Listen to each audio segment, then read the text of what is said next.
शमशान में जब महर्षि दधीची के मांसपिंड का दाह संस्कार हो रहा था तो उनकी पत्नी अपने पति का वियोग सहन नहीं कर पाई और पास में ही स्थित विशाल पीपल वृक्ष के कोटे में 3 वर्ष के बालक को रख स्वयं चिता में बैठकर सती हो गई।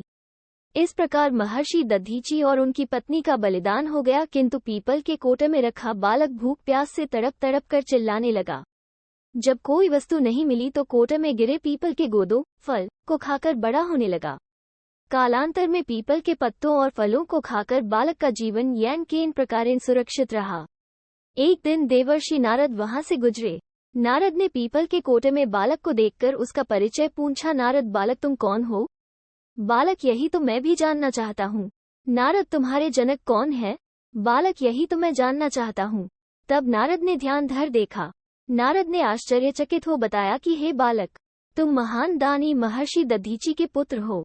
तुम्हारे पिता की अस्थियों का वज्र बनाकर ही देवताओं ने असुरों पर विजय पाई थी। नारद ने बताया कि तुम्हारे पिता दधीची की मृत्यु मात्र 31 वर्ष की वय में ही हो गई थी। बालक, मेरे पिता की अकाल मृत्यु का कारण क्या था?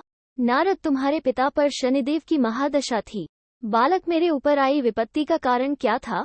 नारद, शनिदेव की महादशा। इतना बताकर देवर्षि नारद ने पीपल के पत्तों और गोदों को खाकर जीने वाले बालक का नाम पिप्पलाद रखा और उसे दीक्षित किया। नारद के जाने के बाद बालक पिप्पलाद ने नारद के बताए अनुसार ब्रह्मा जी की घोर तपस्या कर उन्हें प्रसन्न किया। ब्रह्मा जी ने जब बालक पिप्पलाद से वर मांगने को कहा तो पिप्पलाद ने अपनी दृष्टि मात्र से किसी भी वस्तु को जलाने की शक्ति मांगी। ब्रह्मा जी से वरदान मिलने पर सर्वप्रथम पिप्पलाद ने शनि देव का आह्वान कर अपने सम्मुख प्रस्तुत किया और सामने पाकर आंखें खोलकर भस्म करना शुरू कर दिया। शनिदेव सशरीर जलने लगे। ब्रह्मांड में कोलाहल मच गया। सूर्यपुत्र शनि की रक्षा में सारे देव विफल हो गए। सूर्य भी अपनी आंखों के सामने अपने पुत्र को जलता हुआ देखकर ब्रह्मा जी से बचाने हेतु विनय करने लगे।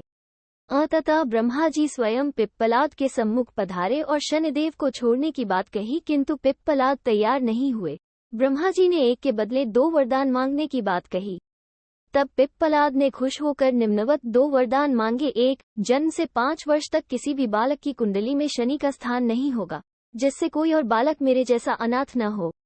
2, मुझ अनाथ को शरण पीपल वृक्ष ने दी है, अतः जो भी व्यक्ति सूर्योदय के पूर्व पीपल वृक्ष पर जल चढ़ाएगा उस पर शनि की महादशा का असर नहीं होगा। ब्रह्मा जी ने तथास्तु कह वरदान दिया।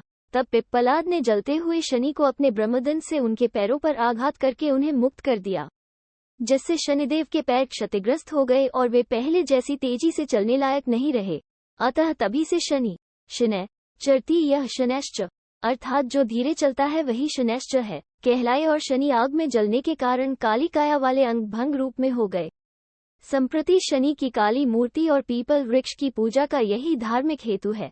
आगे चलकर पिप्पलाद ने प्रश्न उपनिषद की रचना की, जो आज भी ज्ञान का वृहद भंडार है। जय श्री राम, जय गोविंदा।